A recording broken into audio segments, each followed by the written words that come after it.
Nous sommes en voyage, un voyage pas comme les autres. Un voyage où la date d'arrivée, ou plutôt de retour, n'est pas précise. Car oui, nous allons retourner vers notre source de provenance.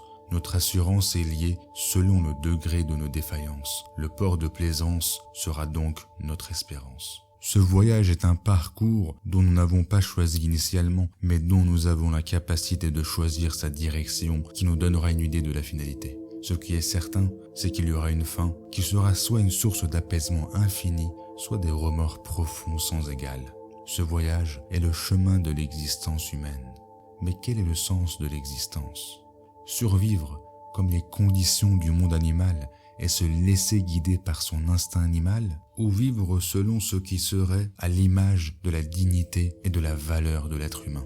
C'est notre côté transcendantal et spirituel qui nous sépare des autres êtres vivants. Plus ce côté mystique est recherché et travaillé, plus nous nous rapprocherons de l'idéal humain. A contrario, se laisser aspirer par les tentations sans fin de ce monde nous attirera vers le bas et donc nous restreindra à se conduire selon des impulsions non conformes aux normes divines. Le monde est le chemin qui mène à l'au-delà.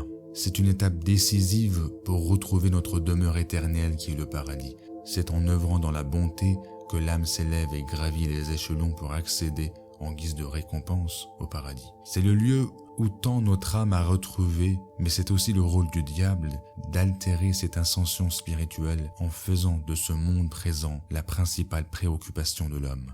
Tout est une question de juste équilibre entre nos besoins physiques et métaphysiques. Nous sommes dans un train qui dessert 2 stations principales. Ce bas monde représente le premier arrêt. C'est un poste de pré-contrôle et d'autocontrôle. C'est une station de ravitaillement. Le terminus sera le jour de la rétribution. L'importance de ce bas monde est due à son caractère primordial de la possibilité de choisir notre direction vers le bien ou le mal. Pour surmonter l'ultime épreuve face à Dieu, nos rations héritées de cette vie présente doivent être à la hauteur de cette rencontre. Pour bénéficier des faveurs de l'au-delà, il faut veiller au grain dans ce bas monde. C'est-à-dire qu'il faut se tenir sur ses gardes et être dans une vigilance constante.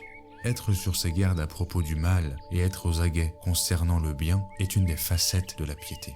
Ce monde représente pour l'être humain le lieu de plantation. La récolte se tiendra le jour de la résurrection. Notre passage dans ce monde sera donc révélateur concernant notre sort dans l'au-delà.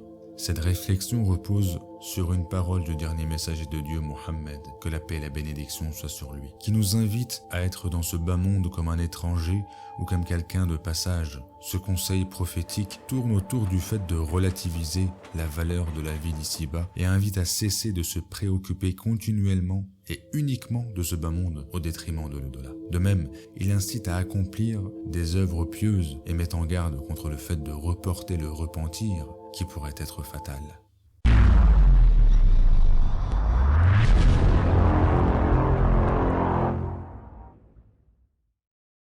Ibn Omar disait « Lorsque tu arrives au soir, n'attends pas le matin.